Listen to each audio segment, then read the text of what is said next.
Ready. Hello प्यारे बच्चों, नमस्कार। आप सभी का स्वागत है आपके अपने कोचिंग संस्थान MIT क्लासेस में। आज के इस लेक्चर में हम कक्षा 10 के गणित की आज शुरुआत करने जा रहे हैं। जो मैथ है हमारा, उसकी शुरुआत करेंगे कक्षा 10 के मैथ की।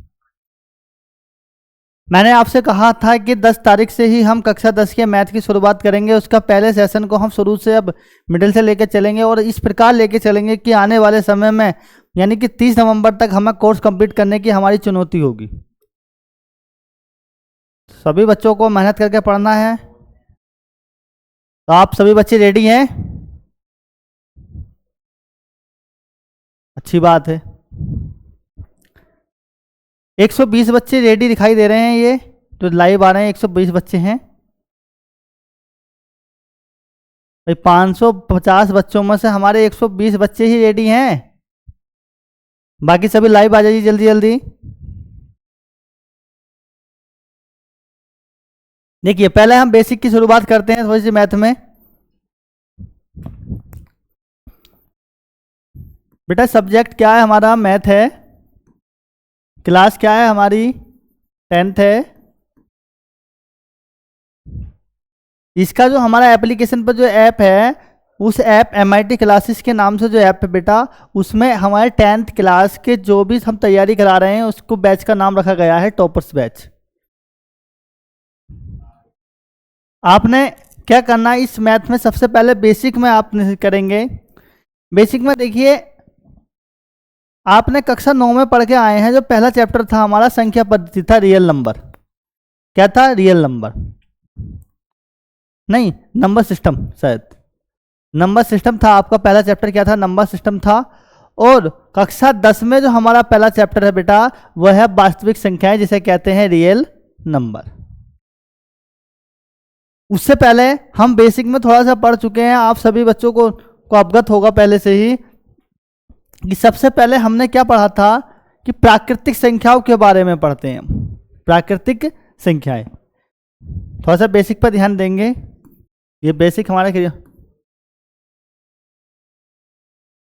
प्राकृतिक संख्याएं।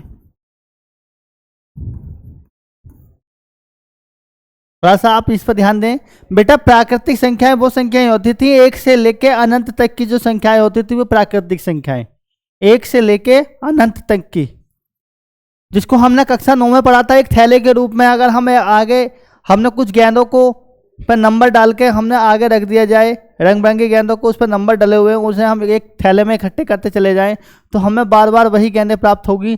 तो मान लीजिए उन गेंदों की संख्या को ही हमने क्या कहा था? प्राकृतिक संख्याएं कहा था। जैसे 1 2 3 4 5 डॉट डॉट डॉट इनफाइनाइट।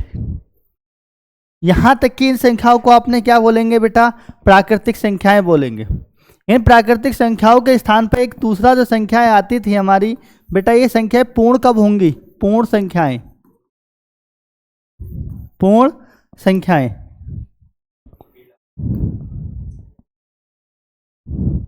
पूर्ण संख्याएं क्या होंगी? पूर्ण संख्याओं को पूर्ण करने के लिए हमें शून्य की आवश्यकता पड़ेगी बेटा। इसके साथ इन सभी संख्याओं के साथ में आप शून्य को भी अपग्रेड कर दीजिए। यहां पे जीरो लाइए, उसको अपग्रेड कर दीजिए। आप करें upgrade. 0 1 2 3 4 5 dot dot dot infinite. तो ये संख्याएं हमारी कैसी हो जाएंगी? प्राकृतिक संख्याएं।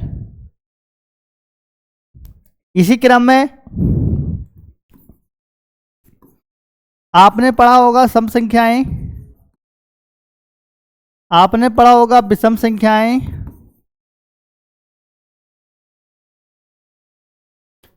आपने पढ़ा होगा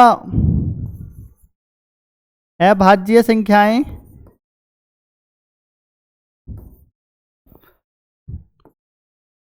बेटा आपने पढ़ा है परिमेय संख्याएं, आपने पढ़ा है अपरिमेय संख्याएं, आपने पढ़ा है सहभाज्य संख्याएं,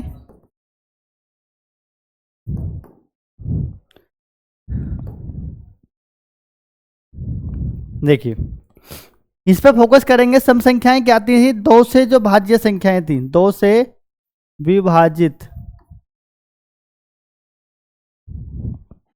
ओनली 2 से जो विभाजित संख्याएं होंगी वो क्या होंगी? आपकी सम संख्याएं होंगी। पढ़ा है आपने? मैं बेसिक बता रहा हूँ। बेसिक के बाद में हमें अपने पहले चैप्टर की शुरुआत करेंगे। थोड़ा सा 10 मिनट का बेसिक का समय ले लेते हैं। विषम संख्याएं में यानी कि जो संख्या होती थी हमारी, जो संख्याएं बेटा, जो संख्याएं कितने से? 2 से विभाजित नहीं होती,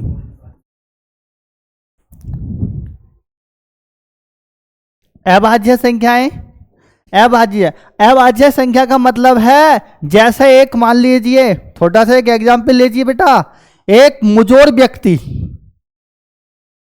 यानी कि अभिमानी व्यक्ति, उसे अभिमान है कि मैं अपने सिवा किसी से झुक नहीं सकता, मैं अपने सिवा किसी से झुक नहीं सकता, जो मैं करूं वो अच्छा, जो बाकी का, जो कोई हमें अगर समझाने की बात भी कहें वो कोई बात नहीं।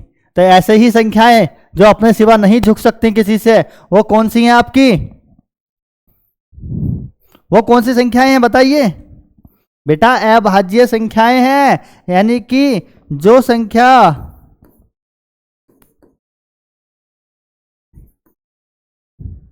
स्वयं से भाज्य हैं, जो संख्याएं स्वयं से भाज्य हों बस। परिमेय संख्याएं बेटा P अपॉन Q के रूप में जो संख्या लिखी जा सकती हैं। फॉर एग्जाम्पल जैसे 3/5 लिख दिया, 7/8 लिख दिया, 9/6 लिख दिया, 5/1 लिख दिया, या √16/1 लिख दिया। अगर बेटा अपरिमेय संख्याएं जिनको P अपॉन Q के फॉर्मेट में नहीं लिखा जा सकता, जैसे हमने √3 - 1 कर दिया, √7 कर दिया, √8 कर दिया, तो इन संख्याओं को आप क्या कहेंगे बेटा? अपरिमेय संख्याएं कहते हैं। बाकी जो आपके भैया हैं, उनको, जो भी आपके छोटे भाई बहन हैं बेटा, जब 9th वाले जो सर हमारे मैथ का सेशन लेके आएंगे, उसमें आपको बहुत अच्छी तरीके से आपको इन सभी संख्याओं के बारे में अवगत कराएंगे। आप लोग तो पढ़ चुके हैं, पिछले कक्षा 9 में इन चीज़ों को पढ़ चुके हैं। आपने 9 की पढ़ाई जो पढ़ाई की होगी, बड़े अच्छे तरीके से पढ़ाई की होगी। पता, मैथ हार्ड नहीं होता। कुछ बच्चे सोचते हैं कि मैथ हार्ड है सर, हम मैथ नहीं लेना चाहते, हम बायोलॉजी ले लेंगे, फर्स्ट ईयर चलेंगे, हमारे बस की मैथ पढ़ना नहीं है, हमारे समझ में फॉर्मूले बहुत हैं। लड़कियां क्या सोचती हैं? गर्ल्स ये सोचती हैं सर जी कहाँ से मैथ ले लिया, मैथ के लिए हमें एक्स्ट्रा पढ़ना पड़ेगा, ट्यूशन पढ़ना पड़ेगा। अरे क्यों पढ़ोगे ट्यूशन बेटे? जब हम आपके लिए सब कुछ अपने सेंटर पे लेके आ रहे हैं, नॉर्मल फीस में लेके आए हैं, और आपकी तैयारी बिल्कुल प्रॉपर करा रहे हैं, तो क्या जरूरत पड़ेगी आपको ट्यूशन पढ़ने की? कहीं क्यों पैसा खर्च करोगे आप? आई समझ में या नहीं बच्चा? बात यह है, आपको जो है पढ़ने के लिए आपके अंदर कॉन्फिडेंस बहुत जरूरी है मैथ पढ़ने के लिए, नहीं तो मैथ से हल्का कोई सब्जेक्ट नहीं है। जिस व्यक्ति के मैथ माइंडसेट में सही तरीके से फिट हो जाता है नहीं कैलकुलेशन, तो उस बच्चे को मैथ सबसे सिंपल सब्जेक्ट लगता है। क्योंकि बेटा मैथ में कभी कभी नंबर नहीं कटते, हमेशा प्रॉपर बिल्कुल नंबर 1 नंबर मिलते हैं, कोई नंबर नहीं कटता। तो आज के बाद मैथ को कभी भी हार्ड मत समझना, और मैथ जो पढ़ना है उसको ऐसा पढ़िए जैसे हम खेल कर रहे हैं, कोई खेल के साथ मैथ। भाई खेल करके सीखो। विज्ञान पढ़ते हैं, विज्ञान में क्या कहा गया? आओ करके सीखे। विज्ञान में प्रैक्टिकल को करके सीखें। अगर विज्ञान को में प्रैक्टिकल करोगे तो सब कुछ सीखते चले जाओगे, कोई एक्स्ट्रा चीज नहीं है। आई समझ में? चलो तो अब बेटा इनके बारे में सहभाज्य संख्या की बात करेंगे। इसमें आपके पास 3 और 5 हैं, ऐसी संख्याएं जिनका जो है एलसीएम, जिनका में से कितना हो? 1 हो। जो 1 के सिवा, ऐसी 2 संख्याओं का जोड़ा होना चाहिए जो 1 के सिवा वो किसी संख्या से विभाजित न हो। समझे? शुरुआत कर रहे हैं हम अपने इस सेशन की। सबसे पहला जो चैप्टर है बेटा हमारा चैप्टर नंबर 1 है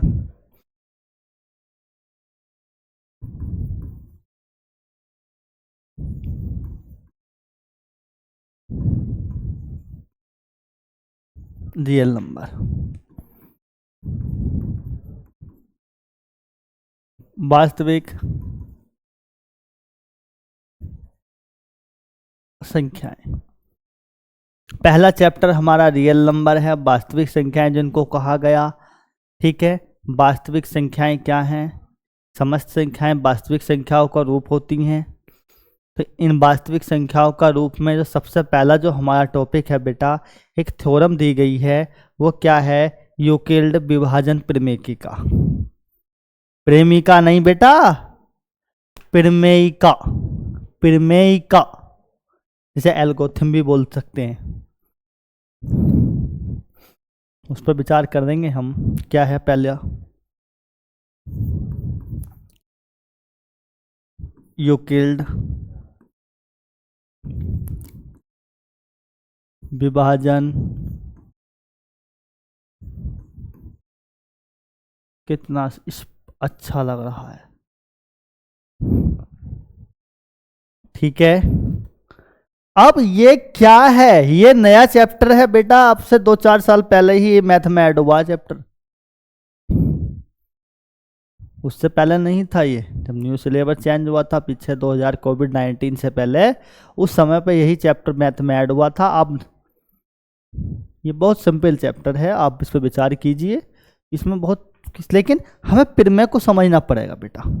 सबसे पहले एक बात बताएं, आपने जो है एक भाग के सवाल किए हैं कक्षा 4-5 में, देखो आप नोट पे ले लीजिए इसको।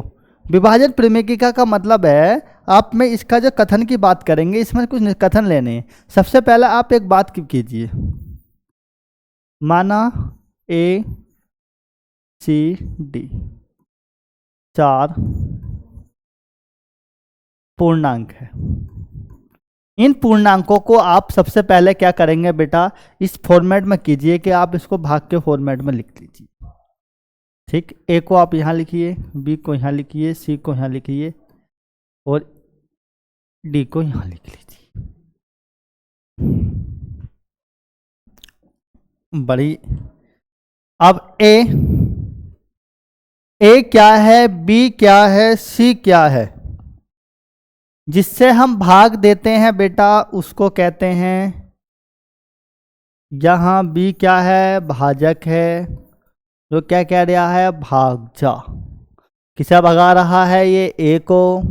ए भागा, भागने के बाद क्या हुआ? जैसे कहते हैं ना, भाज गया। क्या कहा? भाज गया। भाज्य का मतलब क्या हो गया? ए क्या है? भाज्य। ए क्या है? भाज्य। बेटा सी क्या है? भागफल। और डी क्या है? शेषफल, जिसे कहते हैं रिमाइंडर। आई बात समझ में आपको या नहीं, बताइए। देखिए ये इसका बेस है, इस बेस को अगर हम अच्छी तरीके से समझ लेंगे तो प्रमेय के आधार पर हमें जो सवाल करने हैं बड़े सिंपल सवाल हो जाएंगे, समझे। फोकस हमारा अपनी पढ़ाई पर रहना चाहिए, पढ़ाई कीजिए अच्छी तरीके से, छुट्टी मत कीजिए इधर उधर। कहीं जाना है आप, संडे के दिन आप कहीं घूमने के लिए जाना है, संडे के दिन चले जाइए। पढ़ाई को नियमित रूप से, सुचारू रूप से, नियमित तरीके से कीजिए।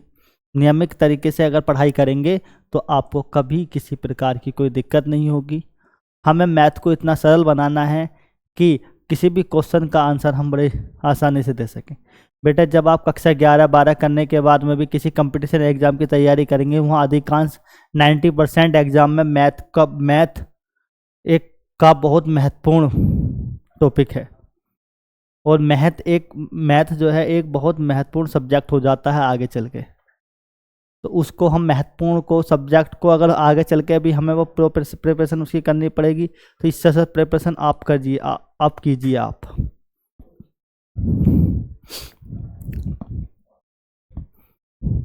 आप सभी को बेटा ये बात समझ में आ रही है? कमेंट नहीं कर रहे हैं आप सभी बच्चे? लाइव में 145 बच्चे लाइव दिखाई दे रहे हैं और 145 में से कोई भी बच्चा कमेंट नहीं कर रहा है बेटा एप्लीकेशन पर।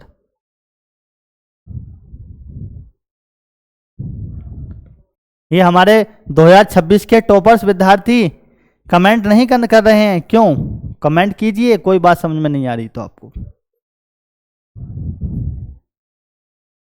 क्या कहा? नाम लीजिए बेटा। एप्लीकेशन पे पढ़ रहे हो आप, एप्लीकेशन पे नाम लेने के नाम लेंगे तो क्या उसमें समय खराब होगा?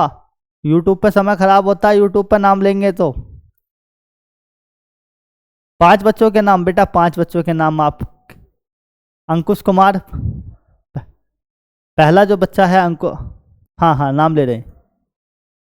अंकुश कुमार, रवि कुमार, कपिल कुमार, देवेश कुमार, जितेंद्र कुमार, सपना, डोली, मानवी, राधिका। ठीक है बेटा, आप खुश हो गए आप? अच्छी बात है। आगे चलिए तो इस टॉपिक को आगे बढ़ाते हैं। कथन है आपको इस निष्कर्ष पे सबसे पहले एक विशेष परिस्थिति की बात करनी पड़ेगी।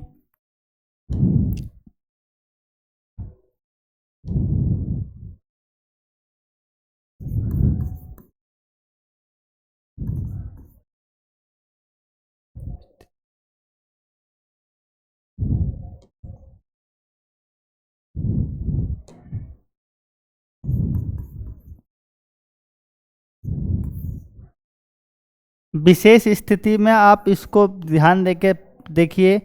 दो दिए गए धनात्मक पूर्णांक ए व बी के लिए, मैंने कहा दो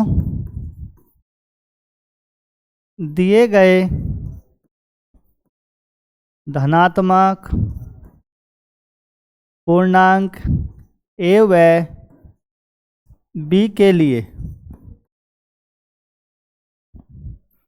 दो दिए गए धनात्मक पूर्णांक ए व बी के लिए अद्वितीय पूर्ण संख्याएं Q और R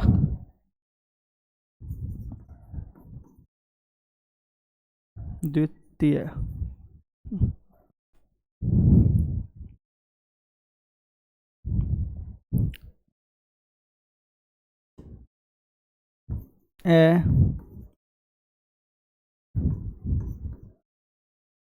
पूर्ण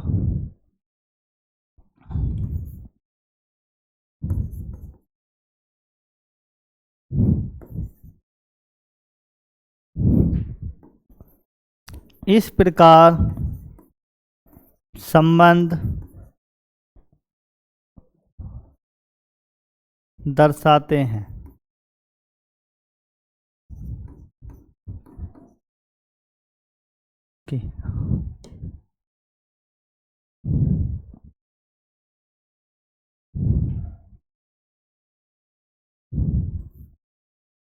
इस प्रकार संबंध दर्शाते हैं कि बेटा कि हम इसको इस प्रकार लिख सकते हैं कि ए भाज्य और भाजक में ही रिलेशन बिटवीन करेंगे इसका कि ए की जो वैल्यू होगी वी। लेकिन हमने यहाँ पे क्या लिखा है? हमने अद्वितीय पूर्ण संख्याएं क्या ली हैं बेटा? यहाँ पे प्योर क्यों नहीं ली ना? इस पर विचार कीजिए।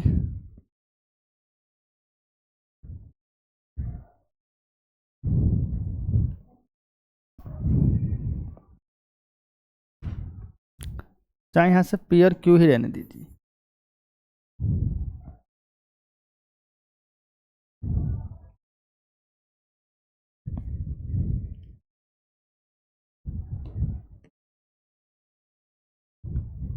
क्या है? आदित्य की बात करेंगे सी और डी, सी और डी।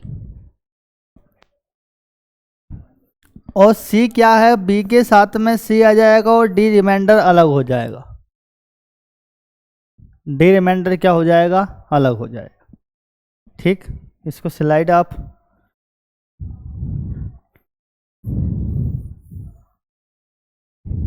इस स्लाइड की बात कीजिए आप कि a बराबर बी सी प्लस डी। अगर दो संख्याएं हैं आपकी a और b, उनका हमें किसी प्रकार से मैसेज या कोई भी बात कथन हमें दर्शाना है तो वहाँ पे उनका ये फॉर्मेट हो जाएगा। क्योंकि a जो नंबर होगा हमारा जो भाज्य होगा वो इक्वल होगा किसके, भाजक और भागफल के गुणनफल के, और उसमें ऐड हो जाएगा क्या, शेषफल। ये काम आपने कक्षा 5 से करके आ रहे हैं, ठीक है। और आपको पता है a क्या है, b क्या है, c क्या है, d क्या है, सभी बात की आपको पता है। और यहाँ पर जो हम d की जो बात करेंगे, ये निष्कर्ष निकालेगा कि d की जो वैल्यू होगी वो 0 से क्या होगी, बड़ी होगी, बराबर होगी किसकी वैल्यू, d की वैल्यू। लेकिन ये जो है आपका b से क्या होगा, छोटा होगा, हमेशा b से क्या होगा, ये छोटा होगा, ठीक। इस कंडीशन पर आप ध्यान रखना कि हमेशा 0 से बड़ा होता है कौन, शेषफल रिमाइंडर होता है, और जो छोटा होता है रिमाइंडर किससे, भाजक से। इसी के आधार पर हमको दो संख्याओं का मैसे इस प्रमेय की सहायता से जो मैसे ज्ञात करना है वो इसी के अनुसार ज्ञात करना है जो ये लिखा हुआ है, ठीक है। तो हम इसी क्रम में बेटे पहले क्वेश्चन पर जाएंगे।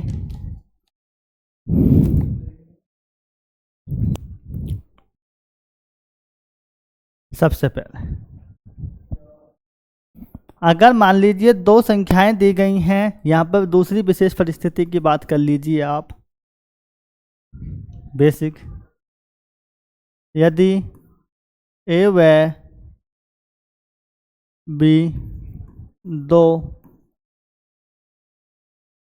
संख्याएं हैं, और एक कंडीशन ध्यान रखना कि ए छोटा है किससे, बी से। अब पहले के आधार पर देखेंगे तो क्या कहेंगे, ए को बड़ा कर दीजिए किस चीज़ से, बी से कर दीजिए, यानी कि बी छोटा है किससे, ए से। तो आप ए को तब तक भाग देंगे जब तक कि इसका शेषफल शून्य नहीं आ जाए, तब तक कि इसका शेषफल शून्य नहीं आ जाता, तब तक आप इसको भाग दीजिए।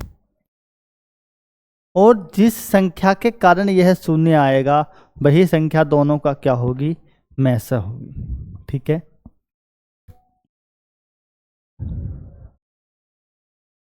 ए को बी से तब तक भाग देते हैं जब तक कि शेषफल शून्य नहीं आता। और जिस भाजक के कारण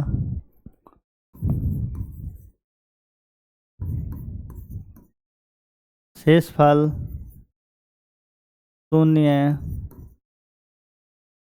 आता है उसे क्या क्या कहते हैं, उन संख्याओं का मैसा कहते हैं, कहते हैं, ठीक।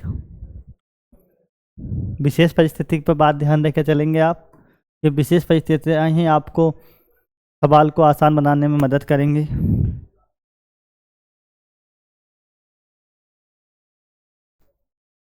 ये बात तीसरी की बात करेंगे कि छोटी संख्या, आप भली भांति जानते हैं कि छोटी संख्या बड़ी संख्या को विभाजित करती है,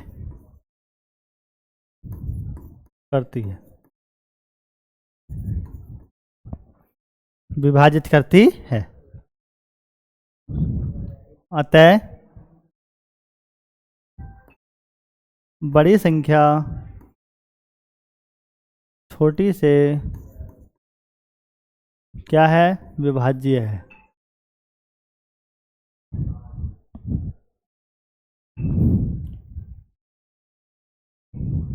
ठीक।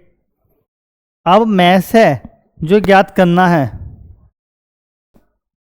बात करेंगे किस चीज की, मैथ है की। स्क्रीनशॉट ले लीजिए आप इसको।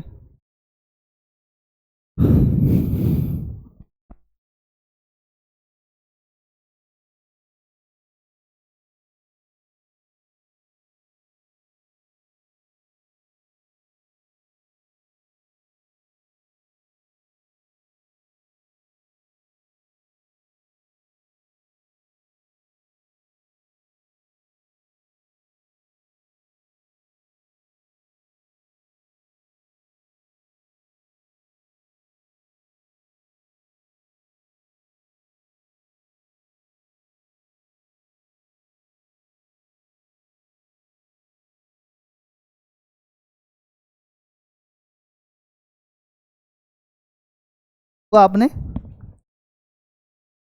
पहले टॉपिक पर बात करेंगे, हमको मैसेज निकालना है, यहाँ पे मैसेज की बात करेंगे। अब देखिए थोड़ी सी स्पीड के साथ चलना पड़ेगा हमको। मैसेज यानी महत्तम समावर्तक बोलते हैं, आपने उसको पढ़ा है, शुरू से पढ़ के आए। ज्ञात करना, मैसेज ज्ञात करना, ठीक। देखिए मैसेज दो या दो से अधिक संख्याओं का, मैसेज दो या दो से अधिक संख्याओं का क्या होता है, महत्तम समावर्तक होता है।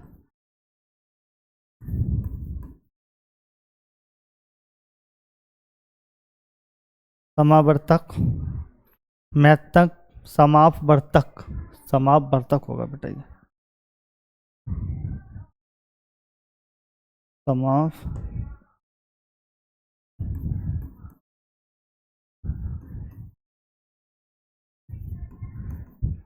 होता है, जो प्रत्येक संख्या को विभाजित करता है, जो प्रत्येक संख्या को विभाजित करता है, ठीक है।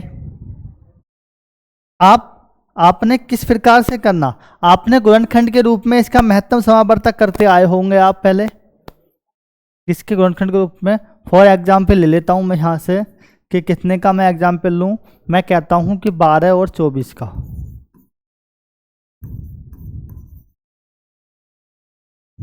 में से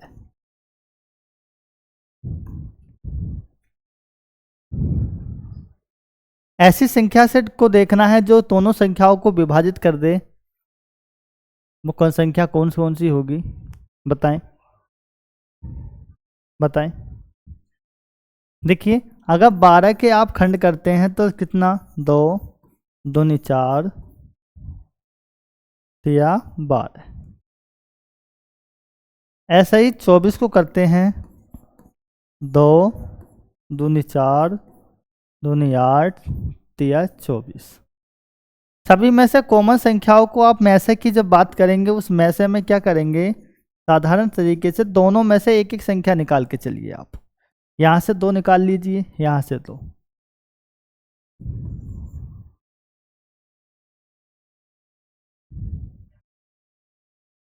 और यहां से भी क्या आ जाएगा आपका, 3 आ जाएगा। कितना हो जाएगा यहां से आपका, इसका महत्तम समावर्तक कितना होगा, 2 दूनी 4 या 12,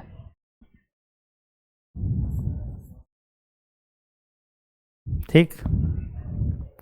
इसका मैसे कितना होगा, 12 होगा।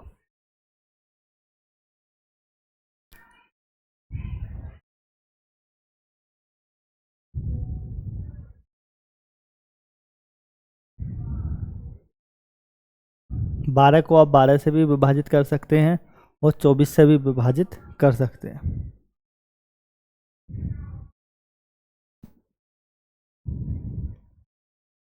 क्या महत्तम समय सबसे बड़ी संख्या होनी चाहिए हमारे पास, क्या होनी चाहिए? सबसे बड़ी संख्या जो दोनों संख्याओं को क्या कर सकती है? विभाजित कर सकती है। ठीक, देख लीजिए सबसे बड़ी संख्या क्या है आपके पास? 12 ही है। 12 के इसके गुणनखंड में सबसे बड़ी संख्या क्या होगी? 12 ही होगी। ठीक है, उसके बाद आगे के पोर्शन पर बात करेंगे हम।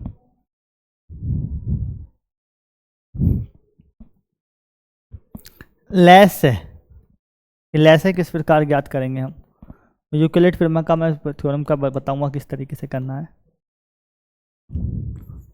लय से ज्ञात करना, जो कार्य आप आपसे पहले करते आए हैं उसकी बात कर रहे हैं हम।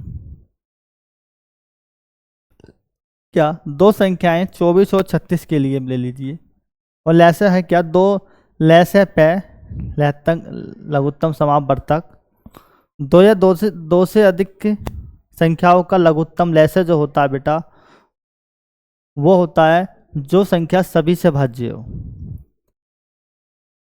लैसे में एक यानी कि सबसे छोटी इतनी बड़ी संख्या होती है, यानी लघुत्तम एक इतनी छोटी संख्या जो दो संख्याओं के गुणनखंडों से सभी से भाज्य हो।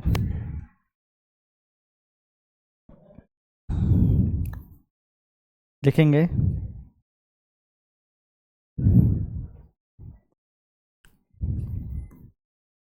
दो संख्याओं से विभाजित छोटी से छोटी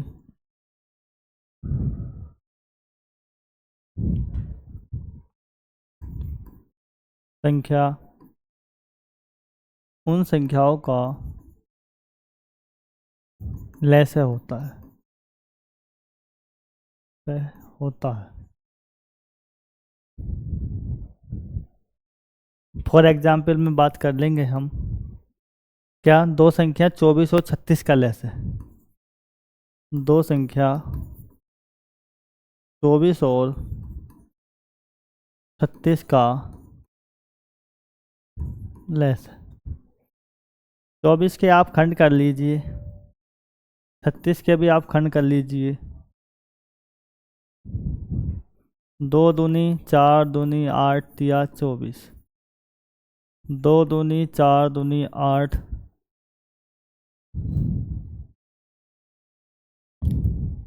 ऐसे कीजिए। 2 दूनी 4 तिया 12 तिया 36, 12 तिया 26, 36।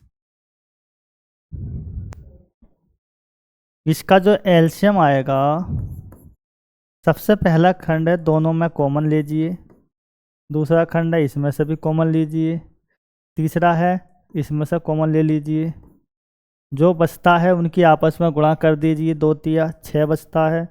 और अब सभी की गुणा करेंगे, 2 दूनी 4 तिया 12 छंग 72। सबसे आसान तरीके से जिसे एलसीएम बोल देते हैं। ठीक, वहाँ पे सिर्फ कॉमन आता था और यहाँ पे क्या आएगा? मात्र एलसीएम आएगा। क्या आएगा? एलसीएम। वहाँ पे क्या आएगा? जो दोनों संख्याओं में क्या हो? कॉमन संख्या हो। जो दोनों संख्याओं में क्या हो? कॉमन संख्या हो। ठीक है, गुणा में सिर्फ मात्र वही आएगा। और यहाँ पर क्या आएगा? जो कॉमन हो, पहले कॉमन की बात करेंगे। ठीक है, जैसे 2, इसमें से ये कॉमन था, ये ले लिया हम। ठीक है, ये तो ठीक है, समझ में आ गई होगी बात आपको एलसीएम और एचसीएफ की। ये चीज़ें हम पढ़ के आए हैं ऑलरेडी पहले से। अब हम एक्सरसाइज पे बात करेंगे बेटा।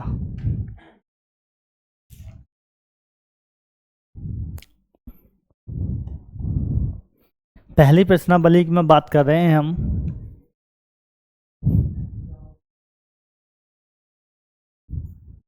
वन पॉइंट वन क्या कह रहे हैं? पहला सवाल है हमारा, यूक्लिड विभाजन एल्गोरिथम। क्या है? यूक्लिड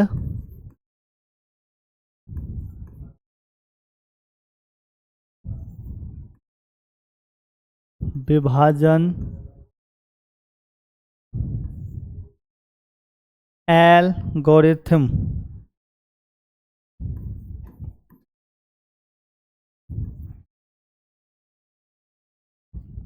का प्रयोग करके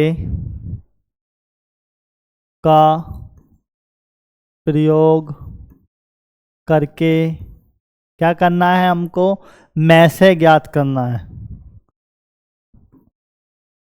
में से ज्ञात करें। पहले सवाल की बात करें, जिसका पहला इसका पहला जो फर्स्ट सवाल है वो दो संख्या दी गई है हमको 70 और 40। 70 और अब प्रीमियम में मैंने आपको बताया था, क्या कहा था, थोड़ा सा इस सवाल में समझ लेंगे उसके बाद डायरेक्ट करेंगे। दो तरीके हैं इसके।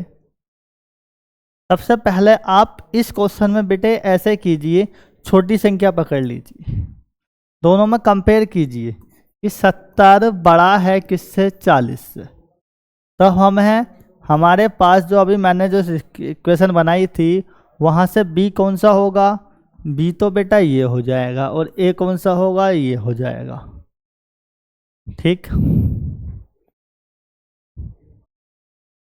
और जो भागफल होगा वो क्या है, इसका में से है,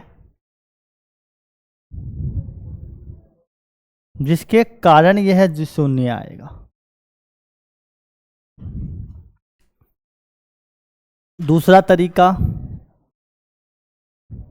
तरीका क्या है इसका, ध्यान दें, इस टाइप से लिखिए। कितना लिखेंगे, 70 यहाँ लिख दीजिए, 40 यहाँ लिख दीजिए।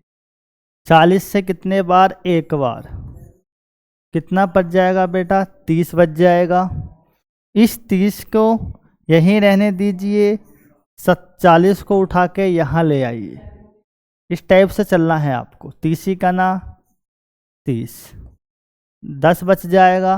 अब इस 30 को उठा के यहाँ लेके आइए, कितना, 10 दिया 30,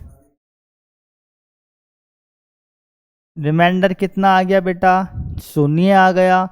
और किसके कारण आया ये शून्य, ये बेटा 10 के कारण आया। तो 70 और 40 का जो एलसीएम एचसीएफ होगा, ये लिखेंगे 70 और 40 का एचसीएफ कितना, 10, कितना होगा, 10 होगा। अब दूसरा तरीका है, रोल सेकंड से जब बात करेंगे, कंपेयर कीजिए आपने 70 ग्रेटर देन किससे, 14 से है, 40 से है। आपने क्या करना, 70 को आप करेंगे कितने बार बेटा, 40 ही निकालना, 40 प्लस कितना बचता, 30 बचता। 40 को उठा के यहाँ लेके आइए, कितना, 30 से मल्टीप्लाई कर दीजिए, 30 का ना 30, 10, फिर उठा के लेके आइए आप 30 को यहाँ, 10 से मल्टीपल कीजिए, 10 दिया 30, रिमाइंडर कितना, 0। बेटा ये रिमाइंडर किसके कारण आया, किससे गुणा करने के बाद आया, इस 10 से गुणा करने के बाद ही तो रिमाइंडर प्राप्त हुआ है हमें। तो एचसीएफ क्या होगा इसका, 10 होगा एचसीएफ। ठीक है, देखिए यहाँ भी आंसर 10 और इस रूल से भी 10। एक क्वेश्चन हो गया। सेकंड क्वेश्चन की बात करिए, समझ में आ गया होगा सभी बच्चों के। आप इसको शो कीजिए, देखिए स्क्रीनशॉट ले लीजिए बेटा। कर सकते हैं आप, इस रूल से भी कर सकते हैं, इस रूल से भी कर सकते हैं। थ्योरम्स का रूल्स ये बताता है बेटा। ये आपने पढ़ा था, क्या था भाई, बी तो ये था आपका, ए ये था, ए बी सी डी, यही तो थ्योरम थी हमारी। ठीक नहीं क्या, A is equal to B C plus D.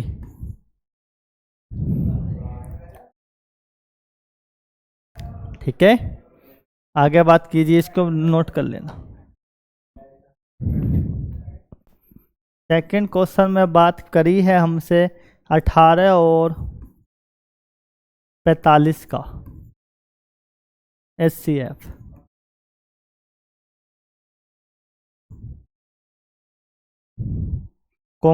Solution करने के लिए सबसे पहला क्या करेंगे हम, सबसे पहले कंपेयर कीजिए। 45 बड़ा है 18 से, तो 45 बराबर 18 से गुणा कीजिए, 2 बार 18 दूनी 36 प्लस कितना 9। 18 उठा के यहाँ लेके आइए, इजिकल टू 9 दूनी 18, रिमाइंडर 0। रिमाइंडर 0 किसके कारण रिमाइंडर 0 है बताएं, इस 9 के कारण रिमाइंडर 0 है, तो इसका HCF कितना 9। ठीक, इसी में आप दूसरा सवाल की बात कर लीजिए।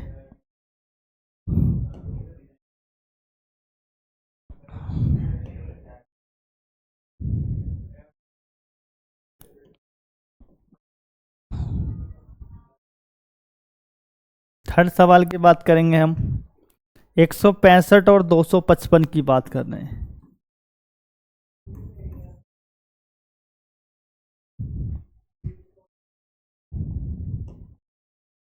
सॉल्यूशन में आइए, कंपेयर वही करनी, 165 छोटा कर दीजिए 255 से, और 255 यहाँ लेके आइए, बराबर कीजिए 165 मल्टीपल कीजिए कितने बार, एक बार, प्लस कितने बच जाते हैं बताएं।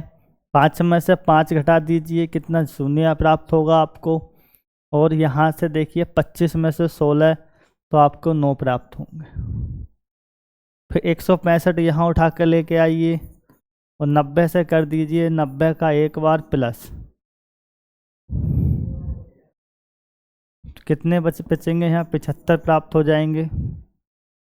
90 को यहाँ उठा के लेके आइए, 75 से एक बार गुणा कीजिए 1, 15।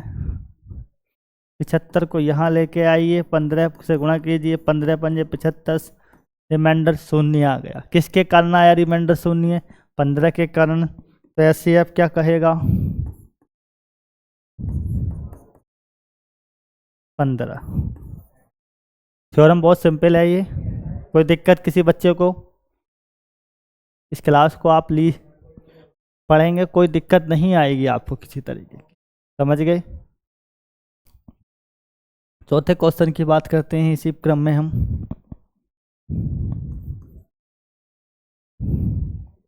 155 और 100, यह है 155 और 1385।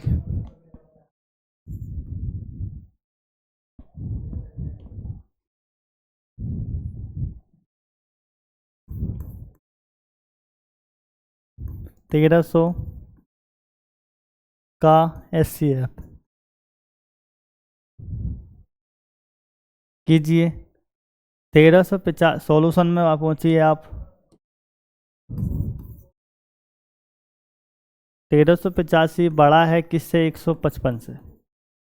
ठीक, जब 1385 155 से बड़ा होगा तो इस क्रम में क्या करेंगे आप, वही तरीका अपनाना है हमको, या तो आप इस तरीके से भी कर लीजिए इस सवाल को, फर्स्ट तरीका, फर्स्ट रूल है, इस रूल से कर लेना। रूल फर्स्ट से बात करेंगे, 1385 यहाँ लिखिए, कितने बार आपकी ये भाग चली जाएगी बेटा, ये 9 बार भाग चली जाएगी, 8 बार, 8 पंजे 40 हो जाएगा, 8 पंजे 40 से 4 44 हो जाएगा, 8 ही का ना 8 और 4 12 हो जाएगा, 5, 8 में से 4 गए 4, और 145 बचेगा।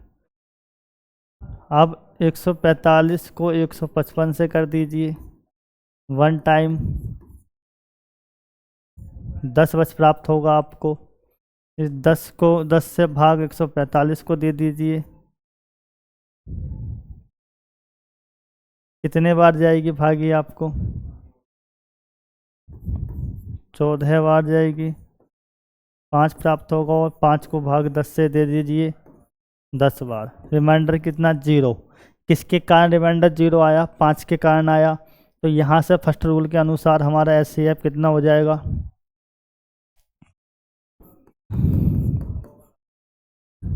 5।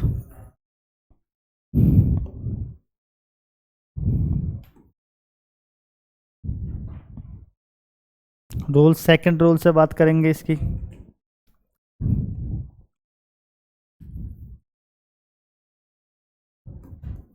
सेकंड रूल पर फोकस कीजिए। जो अभी रूल किया था हमने, क्या था हमारा? वो था हमारा A B C plus D. इस थ्योरम के आधार पर हमको काम करना। ए कितना है बेटा? 1385 है। और बी कितना है? 155 है। 1385 की बात कीजिए, बराबर कीजिए 155 से मल्टीपल करेंगे कितने बार? आपने यहाँ दिखाई दे रहा है 155 से कितने बार बेटा? 8 बार। और रिमाइंडर कितना बच रहा है आपके पास? 145। फिर 155 यहाँ लेके आइए। 145 से कीजिए कितने बार? 1 बार। रिमाइंडर कितना बचता? 10। 145 यहाँ लेके आइए।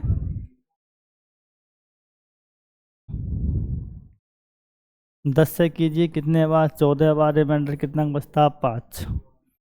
तो 10 को यहाँ लेके आइए कितने बार? 5 दूनी 10। रिमाइंडर कितना? 0। किसके कारण 0 आया रिमाइंडर बेटा? 5 के कारण रिमाइंडर 0 आया है। किसके कारण आया? 5 के कारण आया है। तो एचसीएफ कितना होगा? 5 होगा।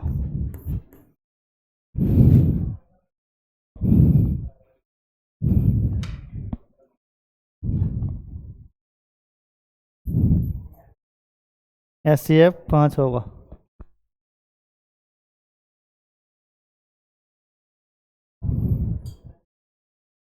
ठीक है। एचसीएफ कितना बेटा? 5। इसी क्रम में 5वां सवाल की बात करेंगे। इसमें क्वेश्चन नंबर 5 की बात कीजिए। क्या है सवाल? 105 और 135 की बात करेंगे।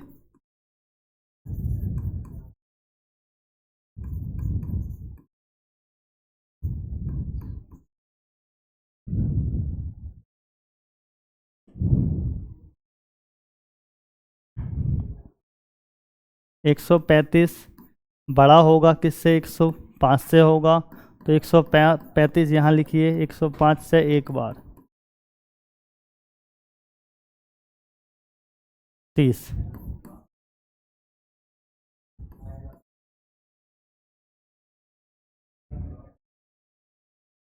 30 पे बात कीजिए। कितना? 15। एचसीएफ कितना आ जाएगा? 15। ठीक। इसी क्रम में एक सवाल और कर लीजिए यहाँ से। इस एक्सरसाइज इस टाइप के सवालों को हम आज ही ख़त्म कर लेते हैं आज के सेशन में।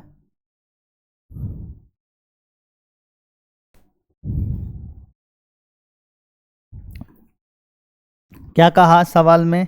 272 और 1032। ये सवाल 272 और 1032 बेटा यूपी बोर्ड 2022 का ये सवाल आया हुआ सवाल है बोर्ड में। ठीक है।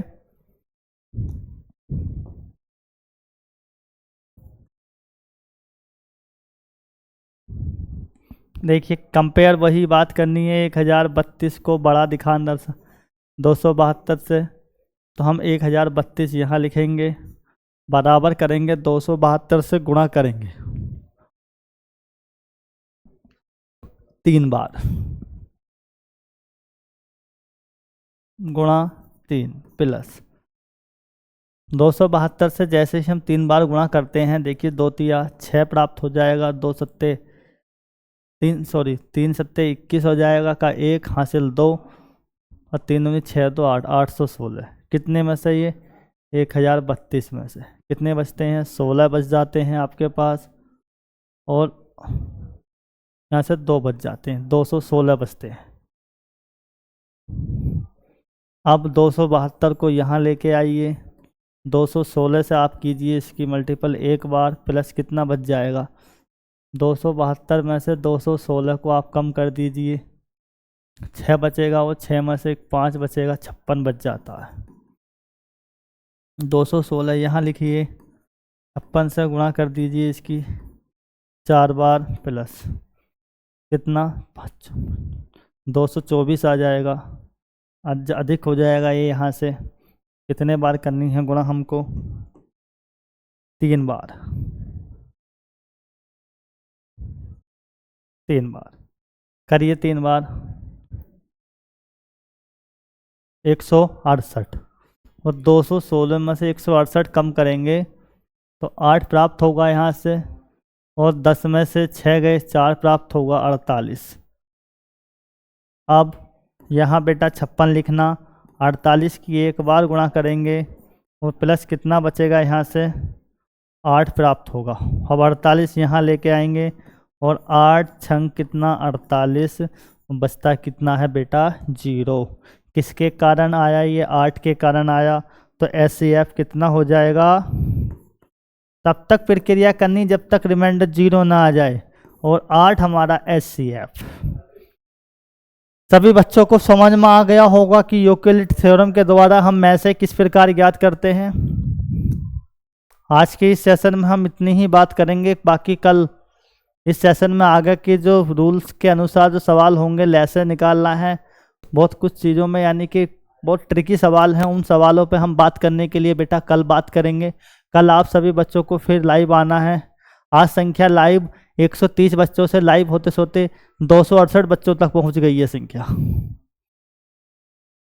ठीक है बेटा, आप सभी को कल लाइव आना है। कल भी आपकी क्लास 9 बजे से प्रारंभ होगी, शाम रात 9 बजे से आपकी क्लास चला करेगी।